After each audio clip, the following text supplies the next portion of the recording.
Magandang araw po. Narito na po ang magiging lagay ng panahon ngayong hapon ng Sabado, February 8, 2025.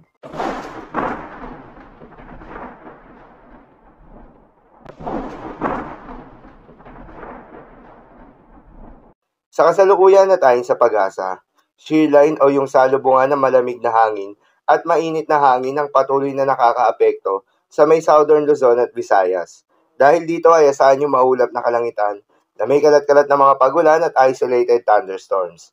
Habang yung northeast monsoon o hanging amihan naman ay nakakaapekto sa nalalabing bahagi ng Luzon dahil dito ay asahan naman yung bahagya hanggang sa maulap na kalangitan na may kasamang mahihina hanggang sa katamtaman ng mga pagulan.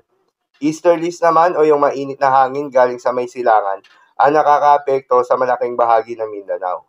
Dahil dito asahan yung bahagya hanggang sa maulap na kalangitan na may kalat-kalat na mga pagulan o thunderstorms.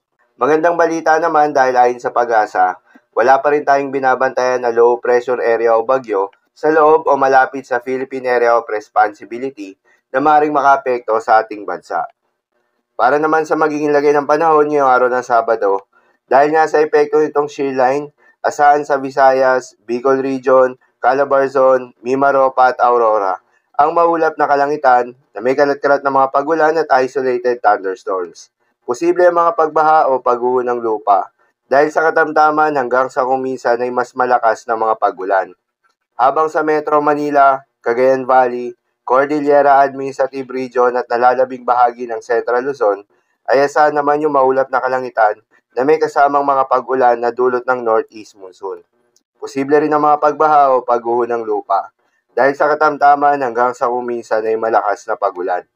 Habang sa Caraga at Davao Region ay asahan naman yung maulap na kalangitan na may kalat-kalat na mga pagulan at thunderstorms na dulot ng easterlies. Posible rin ang mga pagbaha o pagguho ng lupa dahil sa katamtaman hanggang sa kuminsan ay malakas na pagulan.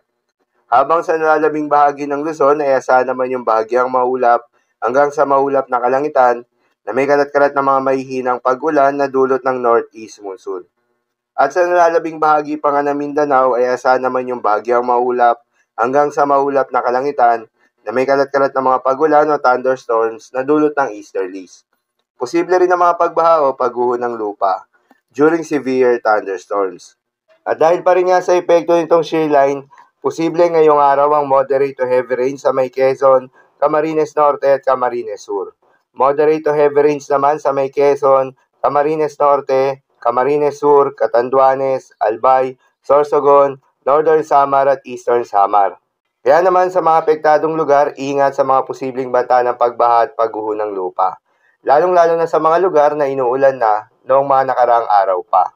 At para naman sa magiging lagay ng mga dagat baybayin, ayon sa pag-asa ay may nakataas pa rin tayo na gale warning sa mga seaboards ng Batanes, Cagayan, kabilang na ang Babuyan Islands, Ilocos Norte, Ilocos Sur, La Union, Pangasinan, Isabela at Aurora.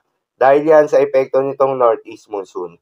Payo ng pag-asa ay huwag muna pumalaot yung mga kababayan nating mangingisda at yung may mga maliliit na sasakyang pandagat sa mga nasabing seaboards dahil inaasahan pa rin yung maalon hanggang sa napakaalon na karagatan.